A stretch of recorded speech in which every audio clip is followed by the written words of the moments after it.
curious, what are some things you've learned from your work with abuse victims, or things that, like maybe could help our viewers, or people anywhere out there who's going to deal with these people themselves, or, have to help them in any way, like, so that we can do our duty by them and really be kind?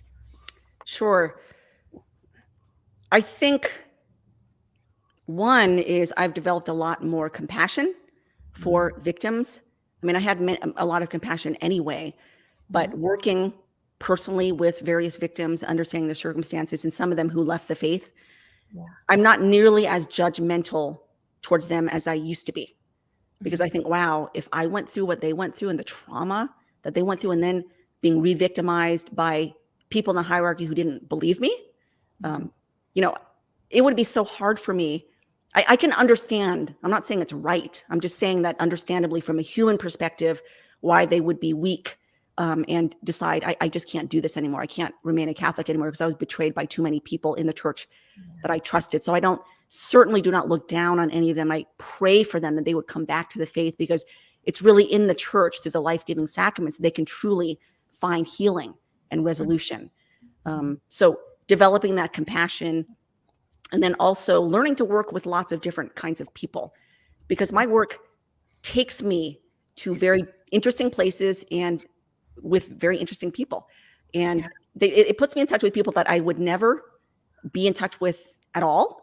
Like, for instance, work that I did exposing Cardinal Dolan. There was a cover-up involving Father Peter McQuelly, who's since passed on, unfortunately, who was, you can't make this stuff up. The guy was involved in a gay for pay prostitute scheme for years, and Cardinal Dolan knew about it.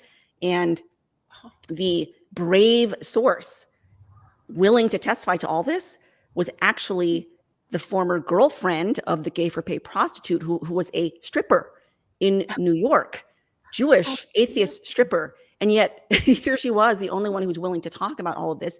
Everything that she has told me is completely 100% true, checks out. She has done stellar work. She's allowed me to use her name. Her name's Tatiana, but she's done just stellar work behind the scenes, working with law enforcement and various individuals, and then talking to me, exposing some of this stuff. And so I'm still friends with her today. I pray for her. I pray for her conversion. Yeah. But I've actually sent her a Blessed Rosary and a St. Benedict medal, which she keeps, in a beautiful box next to her bed. So she keeps it. And so you can pray for everybody watch, pray for Tatiana. But it's interesting that, I work with so many different people, but in my opinion, they're people of goodwill who really are desiring truth. And they're looking for truth, and they recognize that at Church Militant, that's our desire as well. So they're willing to work with us, even though politically they may be completely different from us. Yes. But they know we have the same goal of we desire truth, and we desire justice and exposing this evil. Because I think any person of goodwill can see, this is evil. Doesn't matter if you're politically left or whatever. You can see, look, what's going on in the church with this stuff it's evil, and it's got to be exposed. Absolutely. No, it's great. Have you learned more things just in general about like what happens to abuse victims later in life? Or, sometimes people will say, especially if they're very eager to justify somebody, they're like, well, he made a mistake once, maybe he abused one child, but there's confession and they can heal. And like, but does that really happen? I mean, how likely is that? What kind of plays out in that world? Yeah, I mean, each victim is different, and the levels of abuse are different for each person, and each person handles it differently. There's some who stay in the church and choose to fight, others who also stay in the church but want to lead just a quiet life and forget all about it. And then, of course, a number of people who end up leaving the church. So the trauma affects each victim differently, and people just really need to be careful about the way, need to be respectful about the way that you approach these victims or alleged victims, because sometimes there's not enough proof. But I've seen so many callous comments on social media from individuals just writing them off, dismissing them. And you don't understand how much damage that does to someone who was actually abused, especially because I don't really deal with investigations until I get corroboration, independent corroboration that yes, there is proof that this person was abused, either through maybe a police report or a court document or their own admission or anything like that. And yet the way that these victims can be treated by anonymous individuals or SSPX loyalists, or not just SSPX, anyone, trad loyalists or anyone else, writing them off. It can be incredibly damaging and hurtful and devastating and re-victimizing the individual all over again. So people need to just really watch what they say. Be careful what you say. If say nothing, if anything, and you have doubts, just don't say anything. Right.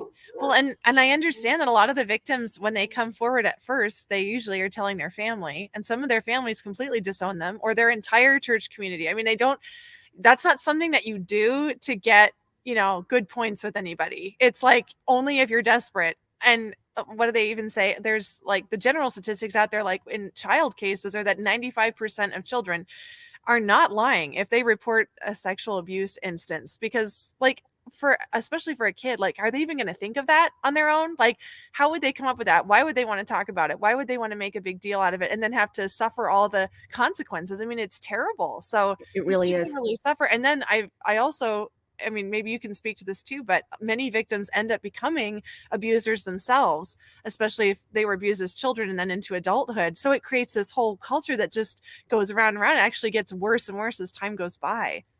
It's a vicious cycle. And with the wider church, they sort of faced their day of reckoning back in 2002, back when the Boston Globe spotlight first, broke the news about the sex abuse and cover-up going on in Boston under cardinal law, and that made national headlines. That was back in 2002, and that's what spurred the U.S. bishops to create the Dallas Charter for the protection of minors.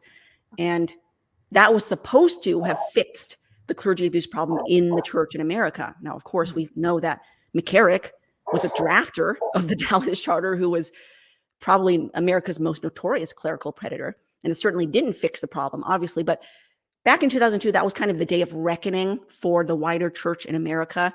And since that time, Catholics in general have come to understand that, yeah, there's a sex abuse problem in the church. And so back then in the 80s and 90s, before this happened, when abuse victims would talk about it, they were, as you mentioned, a lot of them were ostracized. A lot of them were not believed. Like, oh, no, this couldn't happen in the U.S. church. No, couldn't happen in the church. Now, in the wider church, people are more believed. However, that day of reckoning is still taking place. It's only recently taking place in trad communities like the SSPX and now the FSSP with Father Jackson.